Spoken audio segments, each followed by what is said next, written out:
Good morning friends. आज हम करेंगे what is fix law. Fix law क्या होता है, ठीक है। फिक्स लॉ क्या होता है आपको पहले एक डायग्राम की मदद से इसको बता देते हैं, समझा देते हैं। ये देखिए, यहाँ पर ये दो बॉक्स है। यहाँ पर ये ए के मॉलिक्यूल है, ये यहाँ पर बी के मॉलिक्यूल है। जो ए के मॉलिक्यूल है वो ज़्यादा है, बी के मॉलिक्यूल कम है। इसके बीच में एक हमने ये दीवार लगाई हुई है, ठीक है। यहाँ यानी कि इसके मॉलिक्यूल इसके अंदर नहीं जा सकते और इसके अंदर इसके ए के मॉलिक्यूल बी में जा सकते और बी के ए में नहीं जा सकते, और जब तक ये दीवार इसके बीच में है। जैसे ही हमने ये दीवार हटा दी, देखिए दीवार हटा दी, इसके ये मॉलिक्यूल इंटरचेंज हो गए। इधर के मॉलिक्यूल इधर आ गए और इधर के मॉलिक्यूल इधर आ गए, ठीक है। इसमें क्या होता है, जिसमें ज़्यादा मॉलिक्यूल है वो मॉलिक्यूल दूसरे के मॉलिक्यूल में मिक्स हो जाते हैं, मतलब इसको बराबर इक्विलिब्रियम में आने के लिए। इसकी देखिए डेफिनेशन है। फिक्स लॉ क्या कहता है, it state that if there are two different gases, यानी कि अगर दो डिफरेंट गैस है, एक कंटेनर में बी है एक कंटेनर में सी है, different gases species B and C, ठीक है। एक में बी है एक में सी है, नाम दिया हुआ है।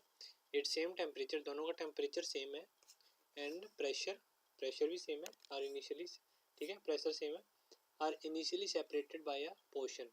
अगर उन दोनों गैसों को अलग अलग कर दिया हमने, इनिशियली सेपरेट कर दिया बाय अ पोर्शन, ठीक है।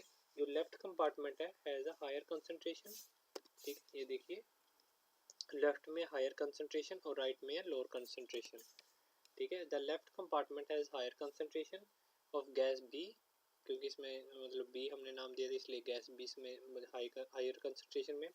Where as the right compartment has a rich in gas C, जो राइट कंपार्टमेंट है इसमें रिच इन गैस सी है, इसमें रिच इन गैस बी है, पर गैस दोनों की डिफरेंट है।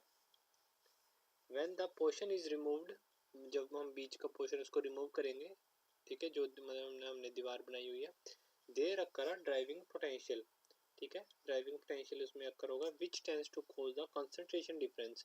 इससे क्या होगा, जो कंसंट्रेशन है वो डिफरेंट हो जाएगी, जितनी पहले थी गैस की बी की या फिर सी की, वो अब डिफरेंट हो जाएगी, ठीक है, टू बिकम यूनिफॉर्म। क्या दोनों की अब कंसंट्रेशन डिफरेंट होकर अब बराबर हो जाएगी, दोनों की कंसंट्रेशन बी की और सी की, ठीक है। ये देखिए यहाँ पर जब ये मॉलिक्यूल इसमें चले गए अब कंसंट्रेशन दोनों की बराबर हो गई, ठीक है, बी की और सी की। इसे हम कहते हैं फिक्स लॉ। और आपको वीडियो अच्छी लगी तो लाइक जरूर कीजिए।